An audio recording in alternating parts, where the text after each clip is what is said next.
So New York Governor Andrew Cuomo under more fire this morning. More state lawmakers weighing in on accusations that the governor is a bully who threatens to get what he wants. Bronx State Senator Gustavo Rivera did not hold back during a Zoom call with other state lawmakers yesterday. Take a look. He calls people and threatens them all of the time. I have heard dozens and dozens of stories over the years. He's a bully. He's a bully. Talking about the emperor like that? If only the emperor would give me a buzz. This all stems from the fallout over allegations that Cuomo's office did not share the full scope of COVID-19 deaths in nursing homes. Queens Assemblyman Ron Kim has been one of the governor's most vocal critics about those numbers, says the governor called to threaten him because of it. Mayor de Blasio threw his support behind the assemblyman as well. That's classic Andrew Cuomo. A lot of people in New York State have received those phone calls. The bullying is nothing new.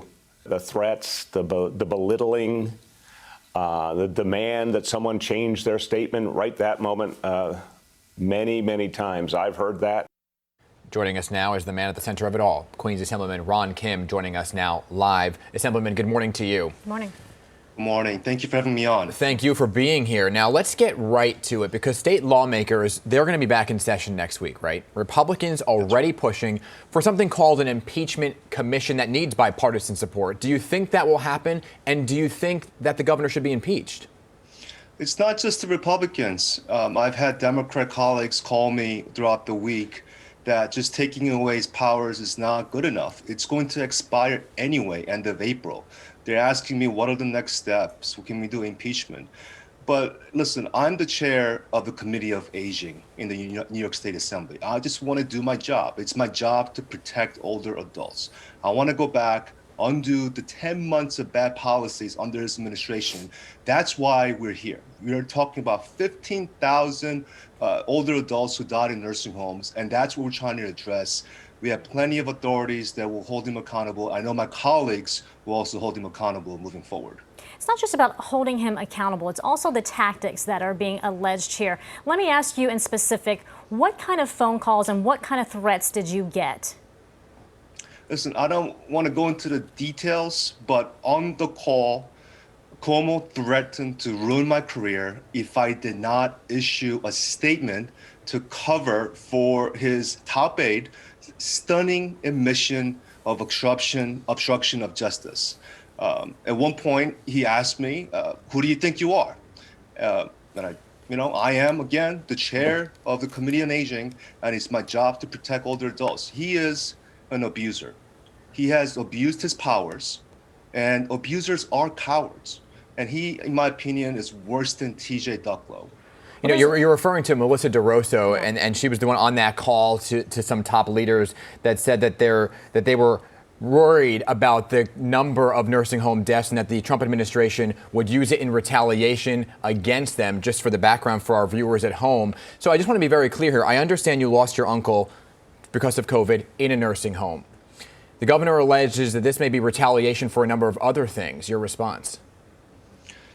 I always acted in good faith. I was one of the few progressive lawmakers who sponsored the bill to give him the extra powers last year.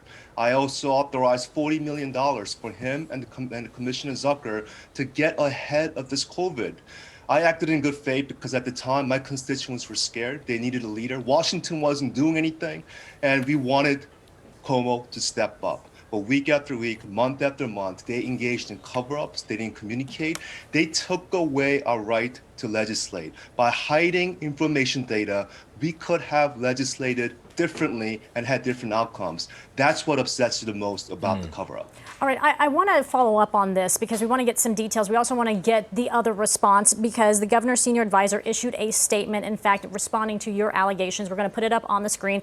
I'm going to read it. He says, Mr. Kim is lying about his conversation with Governor Cuomo Thursday night. I know because I was one of 3 other people in the room when the phone call occurred. At no time did anyone threaten to, quote, destroy anyone with their wrath, nor engage in a cover-up that is unfortunately part of a years-long pattern of lies by Mr. Kim against the administration. So I have to ask you, do you have any proof of what took place? Was there a recording? Was anyone else in the room, in your room, who can testify to what you heard and what you were told? Yeah, I was about to bathe my kids, my 3 kids. My wife was next to me in this very room that I'm here standing in. When I received the call, it was about 10 minutes. It was threatening my career, ordering me to issue a statement. They will be again used to cover for the state secretary. There's plenty of other details. There's plenty of documentations in other mediums I have shown, but I don't want to go into the details because that's really the bigger point is what did he do? How do we correct the mistakes the last 10 months? And what are the consequences of the cover-up? When you say you have that's other, what we should be focusing on because we're getting 15,000 people died during this crisis, and we could have done more to save them. absolutely, and I think that's important, and I will talk about that in just one second. But because the words like impeachment are being thrown around now, that other form of evidence that you speak of, that's important because that would be used as evidence. As you know, there is an ongoing federal investigation, and I trust that those authorities will collect all the evidence. And because of that evidence, I don't need to go into the details to show in front of the audience what I have. The authorities will have access to it all, and I'm confident there will be justice. Are you referring to a phone log of calls from the governor to you? I have phone logs. I have, the voicemails, text messages, relentless attempts, borderline harassment over the weekend because I didn't pick up.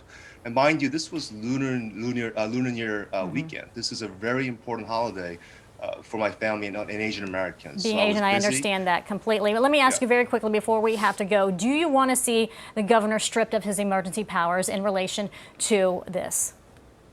That's the least we should be doing. We need to hold him accountable, and we do that because we need to protect the integrity of the state Senate, the state Assembly, and the state legislature so we can actually be a check and balance and do our job against this governor. So impeachment. You support impeachment. We have not gotten there. There should be a process. It's not up to me. It's up to my Democratic conference and colleagues. But my members are building consensus around that as we speak. And when you say members, you mean other members of the Democratic caucus? That's right. As well. All right, we will stay on top of this, and you are welcome back to continue this conversation, Assemblyman Kim. Thank you for being here. Yes, thank you so much for speaking with us today. We do appreciate your time.